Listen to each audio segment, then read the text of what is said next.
దేవుడికి మహిమ కలుగునగాక. మన పరిశుద్ధుడు రక్షకుడైన యేసుక్రీస్తు నామములో మీ అందరికీ శుభాది వందనాలు. దేవుడు మిమ్మల్ని దీవించి ఆశీర్వదించునుగాక. ఆమేన్.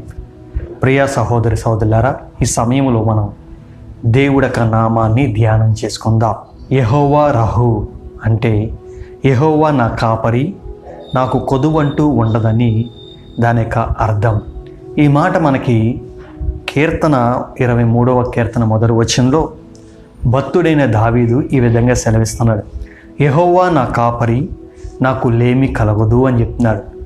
దావీదు జీవితంలో దేవుడు అతనికి తోడై ఉండి, దేవుడు అతన్ని కాపాడుకుంటూ, కొదువ లేకుండా అన్ని విషయంలో సౌఖ్యంగా దేవుడు దావీదును ఉంచాడు. దాన్ని బట్టి దావీదు కృతజ్ఞతాపూర్వకంగా తనకి కీర్తనలో అనేక సందర్భాల్లో దేవుడు నాకు కాపరిగా ఉన్నాడు, యెహోవా నా కాపరి, నాకు లేమి కలగదని దావీదు సెలవిస్తున్నాడు. ప్రియ సహోదరి సహోదరులారా, దేవుడు బిడ్డలుగా ఉన్న మనము దేవుడి యొక్క సహాయం మనకు కావాలి. 2 రకాల సహాయము మనం దేవుడి దగ్గర నుండి పొందుకోవాలి. ఏంటి ఆ సహాయం అంటే, మొదట దేవుడు మనల్ని కాపాడాలి. కాపుదల లేకపోతే ఈ లోకములో మనము ఏ సమయానికి ఏమి సంభవించుద్దో మనకు తెలియదు. కానీ ప్రతిదినము ప్రతి క్షణము కోడి తన రెక్కల చాటున తన పిల్లలు కాపాడునట్లుగా దేవుడు మనల్ని కూడా కాపాడుతూ ఉంటాడు. దేవుడి యొక్క కాపుదల లేకపోతే మన జీవితము శూన్యమైపోతుంది, మన బ్రతుకులు నాశనమవుతాయి. కాపుదల చాలా అవసరమై ఉన్నది. రెండోది పోషణ. దేవుడు పోషణకరుడుగా ఉన్నాడు. దేవుడు భూమి మీద ప్రతి ఒక్క మానవుడికి సరిపడే ఆహారాన్ని దేవుడు సమకూర్చాడు. దేవుడి యొక్క కాపుదల, దేవుడి యొక్క దీవెన దేవుడి యొక్క బిడ్డలందరికీ కూడా కావాలంటే మనము దావీదు వలె దేవుడిని కాపరిగా మనం చేసుకోవాలి. దావీదు అంటున్నాడు, యెహోవా నా కాపరి, నాకు లేమి కలగదు అని. దావీదు జీవితంలో దేవుడు మొదటిగా అతన్ని కాపాడిన వారిగా ఉన్నారు. అతని చిన్నతనము నుండి కూడా దావీదుని ఎప్పటికప్పుడే కాపాడుకుంటూ వస్తున్నాడు. దావీదు తన కీర్తనలో అనేక సందర్భంలో దేవుడు నన్ను కాపాడాడని అనేక సందర్భంలో చెప్పి ఉన్నాడు. 23వ కీర్తనలో దేవుడు దావీదు జీవితంలో అన్ని విషయంలో కూడా కాపరై ఉన్నాడని దావీదు పలికే మాటల్లో మనకు కనబడుతుంది. నిజంగా దావీదు జీవితంలో దేవుడు అతనికి కాపరిగా ఉన్నాడు. ఒక గొర్రె పిల్లని ఏ విధంగా ఒక కాపరి కాపాడుకుంటున్నాడో దేవుడు కూడా దావీదుని అలా కాపాడుకుంటూ ఒక గొర్రె పిల్ల వలె దేవుడు దావీదుని సంరక్షిస్తున్నాడు. దేవుడు దావీదు జీవితంలో చిన్నతనం నుండి కాపాడుకుంటూ వచ్చి ఉన్నాడు. దావీదు చిన్నతనంలో గొర్రెల కాపరిగా ఉన్నప్పుడు ఏ సింహపు నోటికి కూడా దావీదుని చిక్కకుండా దేవుడు చేశాడు. దావీదు తన దగ్గర ఉన్న దొడ్డికర్రతోటి దేవుడి యొక్క సహాయంతో సింహములను కూడా తరిమి వేసిన సందర్భం మనకు తెలుసు. దేవుడి యొక్క కాపుదల చిన్నతనం నుండి దావీదు చూసి ఉన్నాడు. ఎందుకంటే భయంకరమైన అడవుల్లో సంచరించినప్పుడు ఆ గొర్రెలు మేత కోసము ఆ యొక్క గొర్రెల్ని తీసుకువెళ్ళినప్పుడు దేవుడే దావీదుని కాపాడుకుంటూ వచ్చి ఉన్నాడు. దేవుడి యొక్క కృప దావీదుకి నిరంతరము చిన్నతనం నుండే ప్రారంభమైంది. ఇంకా మనం చూసినట్లయితే దావీదు పక్షాన నిలబడి గొల్లియాతుని జయించుటకు దావీదుకి విజయం ఇచ్చాడు. నిజంగా ఎంత గొప్ప కృప అండి. దావీదు ఏ పాటివాడు, చాలా చిన్న బాలుడు. గొలియాతు ఆజానబావుడు, కానీ దేవుడు దావీదు పక్షా నుండి గొలియాతుని సంహరించాడు. ఎంత గొప్ప కృప అండి. ఇంకా మనం చూసినట్లయితే సౌలు చేతిలోంచి దావీదు అనేక సందర్భాల్లో తప్పింపబడ్డాడు. సౌలు దావీదుని చంపాలని అనేక సందర్భాల్లో ఏట విరిసినప్పుడు దేవుడు కాపాడుకుంటూ వచ్చి ఉన్నాడు. అరణ్యములో తిరుగుతూ ఉన్నప్పుడు దేవుడు కాపాడుకుంటూ వచ్చి ఉన్నాడు. ఇంకా చూసినట్లయితే దావీదు జీవితంలో ఎన్నో యుద్ధాలు, ఎన్నో వ్యతిరేకతలు, తన కుటుంబం నుండి తన కుమారుడు అబ్షాలోను ఎదురాడి తిరిగినప్పుడు, ఇతను అడవి పాలైపోయినప్పుడు దేవుడు కాపాడుకుంటూ వచ్చి ఉన్నాడు. అనేక సందర్భాల్లో దేవుడి యొక్క చిత్తము దావీదు జీవితంలో ఉంది. ఎన్నో సందర్భాల్లో ఎన్నో యుద్ధాలు దేవుడు జయమిచ్చి శత్రువు చేతికి చిక్కకుండా విజయం ఇచ్చాడు. ఇంకా గొప్ప విషయం ఏంటంటే దేవుడు దావీదుని గొప్పగా దీవించాడు. ప్రతి రాజ్యాలు కూడా ఇతని చేతి కింద వచ్చినాయి. దేవుడు ఇతన్ని గొప్ప రాజుగా చేశాడు. యెహోవా కాపరిగా అతను చేసుకున్నాడు కాబట్టి నిజంగా దేవుడి యొక్క కృపలో దావీదు కాపాడబడ్డాడు. ఇంకా అతని జీవితంలో వర్ధిల్లింప చేశాడని దేవుడు సెలవిస్తున్నాడు. 2 సమూయేలు గ్రంథము 5వ అధ్యాయం 10వ వచనం చూస్తే దావీదు అంతకంతకి వర్ధిల్లెను అని దేవుడు సెలవిస్తున్నాడు. దేవుడు అతనికి తోడై ఉండి అతన్ని అన్ని విషయంలో కాపాడుకుంటూ దేవుడు కాపాడాడని ఆయన మాటల్లో తెలియపరుస్తుంది. నిజంగా దావీదు ఎంత గొప్ప ధన్యుడండి. నిరంతరము దేవుడు అతన్ని కాపాడుతూ వచ్చినాడు. ఎందుకంటే దావీదు అంటే దేవుడికి చాలా ఇష్టం. హృదయానుసారుడిగా దావీదు జీవించాడు. తన బ్రతుకులో తన జీవితంలో ఒక పొరపాటు చేసినప్పటికి కూడా అది సరిచేసుకొని దేవుడికి అనుకూలంగా జీవించాడు. దేవుడికి ఇష్టంగా జీవించాడు. అందుకే దావీదుని ప్రతి క్షణము దేవుడు కాపాడుకుంటూ వచ్చి ఉన్నాడు. చిన్నతనం నుండి వృద్ధాప్యం వచ్చేదాకా దేవుడు అతన్ని కాపాడుకుంటూ వచ్చి ఉన్నాడు. ఒక పోషణకరుడుగా ఉన్నాడు.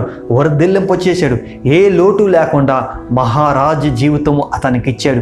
దేవుడి యొక్క కృపలో దేవుడు అతన్ని దీవించాడు. ఇలా బైబిల్లో అనేక సందర్భంలో దేవుడు తన బిడ్డల్ని పోషించుకుంటా ఉన్నాడు. యెహోవా రాహుగా ఉండి యెహోవా కాపరిగా ఉంటూ దేవుడు అనేక బిడ్డల్ని కాపాడుకుంటూ పోషించుకుంటా ఉన్నాడు. మనం చూసినట్లయితే దేవుడు ఇశ్రాయేల్ ప్రజల్ని దేవుడు ఎంతగా కాపాడాడో, మేఘస్తంభంగా అగ్నిస్తంభంగా ఉండి అరణ్యములో ప్రయాణిస్తున్న ఇశ్రాయేల్ ప్రజల్ని కాపాడుకుంటూ వచ్చి ఉన్నాడు.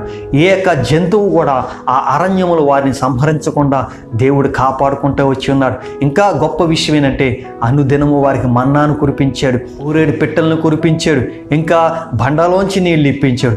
దేవుడు ఇశ్రాయేల్ ప్రజల్ని ఒక గొర్రెల మందగా ఐగుప్తు నుండి కానాను ప్రాంతానికి తీసుకెళ్ళాడు. ఏ సింహము నోటికి పడకుండా, ఏ శత్రువు చేతికి చెక్కకుండా ఇశ్రాయేల్ ప్రజల్ని కానాను ప్రాంతానికి తీసుకెళ్ళాడు. ఈ విధంగా దేవుడు అనేక సందర్భాల్లో దేవుడు కాపాడుకుంటూ వచ్చి ఉన్నాడు. ఇంకా మనం చూసినట్లయితే మొదటి రాజుల గ్రంథం 17వ అధ్యాయం 8 నుండి 16 వచనం చూస్తే ఏలియాని దేవుడు పోషించాడు. ఏలియా రాజు దగ్గర నుండి వెళ్ళినప్పుడు, రాజు తరుముతున్నప్పుడు దేవుడు ఏలియాని కాపాడుకుంటూ వచ్చి ఉన్నాడు. అరణ్యములో తిరిగినప్పుడు, ఆ నీటి వాగుల దగ్గర ఉన్నప్పుడు అనుదినము కాకులతో రొట్టెలను మాంసాన్ని అనుదినము పంపించి అతని పోషణకరుడిగా ఉన్నాడు. అతన్ని కాపాడుకుంటూ వచ్చి ఉన్నాడు. ఇంకా మనం చూసినట్టయితే ఆ ఏలియా సారేపతెరక గ్రామానికి వెళ్ళినప్పుడు అక్కడ ఒక విధవరాలు చనిపోవడానికి సిద్ధంగా ఉన్నప్పుడు తన కుమారుని తన్ని కూడా దేవుడి యొక్క కాపుదల్లో వారి ముగ్గురిని కూడా దేవుడు పోషణకరుడిగా ఉన్నాడు.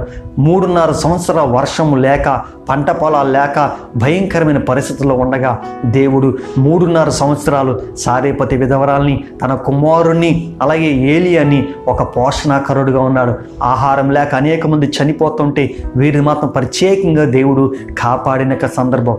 దేవుడు నిజంగా యెహోవా కాపరిగా ఉన్నాడు. లేమి లేకుండా దేవుడు చేస్తాడు. ఏ యొక్క అపాయం రాకుండా దేవుడు కాపాడేవాడే ఉన్నాడు. ఇంకా మనం చూసినట్లయితే 2వ రాజుల గ్రంథం 4వ అధ్యాయం 1 నుండి 7వ వచనం చూసినట్లయితే అక్కడ ప్రవక్తలో శిష్యుడు ఒక అతను చనిపోతే అతని భార్య ఎంతో ఏడుస్తూ ఉంది. 2 కుమారుల్ని అప్పుల వాడు వచ్చి తీసుకువెళ్ళిపోతాడని ఒక బాధతో ఏం చేయాలో అర్థం కాక ప్రవక్త దగ్గరికి వస్తే ఎలీషా అంటున్నాడు, అమ్మా నీ దగ్గర ఏముందమ్మా అంటే, ఒక కుండలో నూనె మాత్రమే ఉందయ్యా అని సెలవిచ్చింది. అప్పుడు ఎలీషా, నువ్వు భయపడకు, దేవుడు మనకు తోడున్నాడు, దేవుడు కాపరిగా ఉన్నాడు, మనల్ని పోషించే దేవుడు, నువ్వేం దిగులు పడవసలా, నీవు ఇరుపక్కల ఉన్న కెళ్ళల్లోకి వెళ్ళి వాళ్ళ దగ్గర ఉన్న ఖాళీ పాత్రలు తీసుకొచ్చి అందులో నీ దగ్గర ఉన్న నూనె కుండ వాటిలో కొద్దిగా పోయి అది నిండుకుంటుంది. అప్పుడు ఆ నూనె అమ్మి నువ్వు అప్పులు తీర్చుకో అని చెప్పి ఉన్నాడు. వెంటనే ఈ యొక్క తల్లి వెంటనే విశ్వాసంతో ఇంటికి వెళ్ళింది. తన దగ్గర ఉన్న చిన్న కుండలో నూనె ఉంది, ఎన్నో పెద్ద పెద్ద పాత్రలు తెచ్చుకుంది, తలుపులు వేసుకుంది. తన కుమారులతోటి ఆ యొక్క చిన్న కుండలో నూనె కొద్దిగా ఆ కుండలో పోయిగానే ఆ యొక్క కొండ నిండుకుంది. ఎంతో సంతోషించారు. ఆ కుండలన్నీ ఎప్పుడైతే నిండుకుందో ఆ దైవ సేవకుడు చెప్పగానే నువ్వు వెళ్ళి ఆ నూనె అమ్ముకొని అప్పులు తీర్చుకో అని చెప్పి ఉన్నారు. అలా తన జీవితంలో దేవుడు ఒక గొప్ప అద్భుతం చేశాడు. తన కుమారులు బానిసత్వంలో బతుకులో పడిపోద్దేమో అనుకుంది, కానీ దేవుడు వారిని పోషించాడు. కుండలు నిండుకొని కొలిది నూనె అమ్ముతూ ఉంటే ఇంకా నిండుకుంటున్నాయి, ఇంకా అమ్ముకుంటున్నారు. అలా తన యొక్క జీవితంలో దేవుడు పోషణకరుడుగా ఉన్నాడు. అప్పులన్నీ కూడా దేవుడు తీర్చాడు. చూడండి, ఆ యొక్క విధవరాలని దేవుడు ఎంతగా పోషించాడు, తన అప్పులు ఏ విధంగా తీర్చాడు. యెహోవా కాపరిగా ఉంటే దేవుడు ఆ విధంగా దేవుడు సహాయం చేయగల దేవుడు తన బిడ్డల్ని ఎన్నటికీ కూడా విడిచిపెట్టేవాడు కాదు, ఆయన వదిలిపెట్టేవాడు కాదని కీర్తనకారుడు ఈ విధంగా సెలవిస్తున్నాడు. కీర్తన 37వ కీర్తన 25వ వచనంలో, నీతిమంతులు విడవబడుట కానీ వారి సంతానం భిక్షమెత్తుట కానీ నేను చూడలేదని భక్తుడు సెలవిస్తున్నాడు. నిజంగా తన బిడ్డలో ఎప్పుడు కూడా నీతిమంతులు విడవబడలేదంట, తన బిడ్డలు ఎప్పుడు కూడా భిక్షమెత్తుకోలేదు.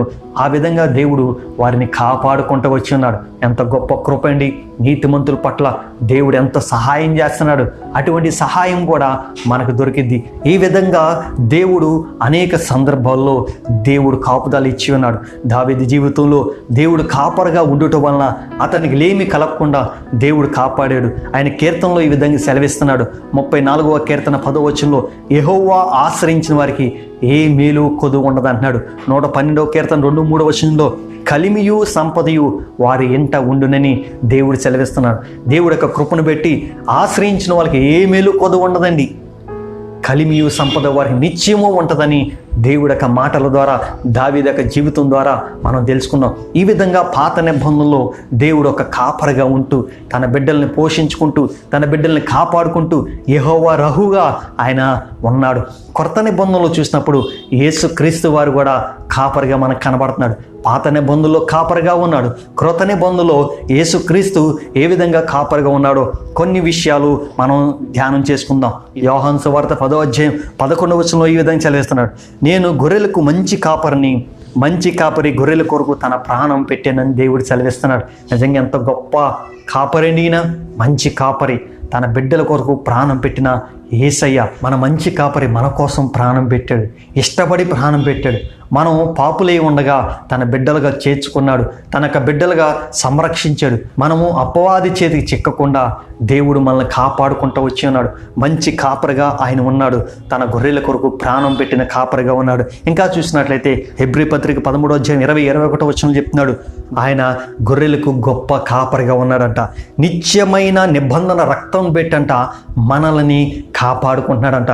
నిజంగా ఆయన నిబంధన రక్తమే మనం పరలోక రాజ్యానికి వెళ్ళడానికి ఆయన యొక్క గొప్ప కాపరిగా ఉన్నాడు. ప్రియ సహోదరులారా, మనందరి కొరకు ప్రాణం పెట్టిన దేవుడు, ఒక గొప్ప వ్యక్తిగా అతనికి ఒక గొప్ప కాపరిగా అతనికి పేరుంది. ఇంకా మనం చూసినట్లయితే 1 పేతురు పత్రిక 2వ అధ్యాయం 25వ వచనంలో ఈ విధంగా రాయబడింది, మీరు గొర్రెలు వరే దారి తప్పితిరి కానీ ఇప్పుడు మీ ఆత్మల కాపరయు అధ్యక్షునైనా ఆయన వైపునకు మళ్ళీ ఉన్నారు. దేవుడి స్తోత్రం. ఇక్కడ దేవుడు సెలవిస్తున్నాడు, యేసుక్రీస్తు వారు ఆత్మల కాపరిగా ఉన్నారు. మనం గొర్రెల వలె దారి తప్పుతున్నప్పుడు దేవుడు మనల్ని కాపాడుతున్నాడు, ఆత్మల కాపరిగా ఉన్నాడు.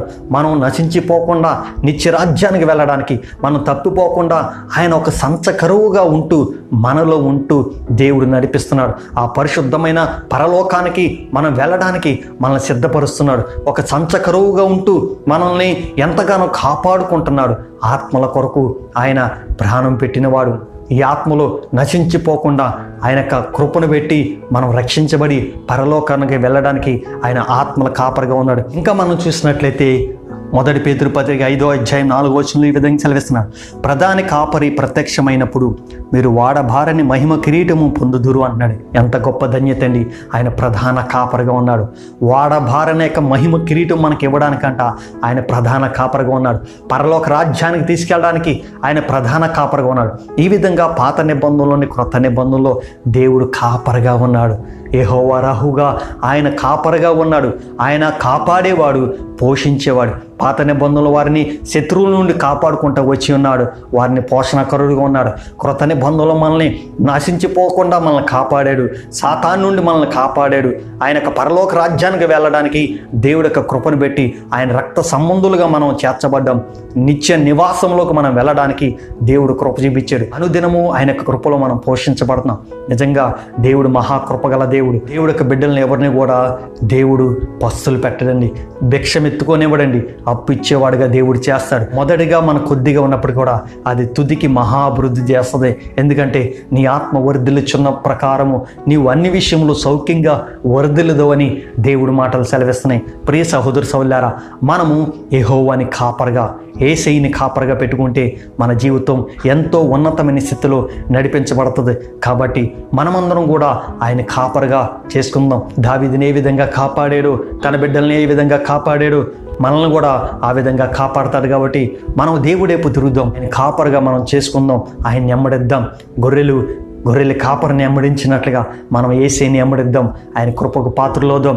ఆయనే సమభూమి గల స్థలానికి మనం తీసుకెళ్తాడు, మేత గల స్థలానికి మనం తీసుకెళ్తాడు, ఆ పరలోక రాజ్యానికి తీసుకెళ్తాడు. కాబట్టి దేవుడి సన్నిధిలో ఈ మాటల ద్వారా మనం బలపడ్డాం. కాబట్టి దేవుడి యొక్క పరిశుద్ధ లేఖనం దీవించి ఆశీర్వదించిన గాక. ఆమె చిన్న ప్రార్థన చేసుకుందాం. మహాపరిశుద్ధుడా, మహోన్నతుడా, నీవు నాయన నీ కృపలో తండ్రి యెహోవా నా కాపరి, నాకు లేమి కలగదని అయా భక్తుడు సెలవిచ్చినట్లుగా ఆ రోజులో భక్తులందరినీ కాపాడిన దేవుడు అయా అతను నువ్వు కాపరిగా ఉన్నావు తండ్రి. నాయనా నీ కృపలో తండ్రి నాయన అయా మంచి కాపరిగా తండ్రి, గొప్ప కాపరిగా, ప్రధాన కాపరిగా, ఆత్మల కాపరిగా ఉంటూ మమ్మల్ని కాపాడుకుంటూ పోషించుకుంటూ వస్తున్నావు. ఇదిగో తండ్రి, ఈ లాక్డౌన్ టైంలో అందరినీ కాపాడండి, నీ బిడ్డల్ని ఆశీర్వదించి నీ కృపలో నూతన పరచమని యేసు నామములో వచ్చున్నాము తండ్రి. ఆమేన్. అందరికీ వందనాలు. దేవుడు మిమ్మల్ని దీవించి ఆశీర్వదించును గాక. ఆమేన్.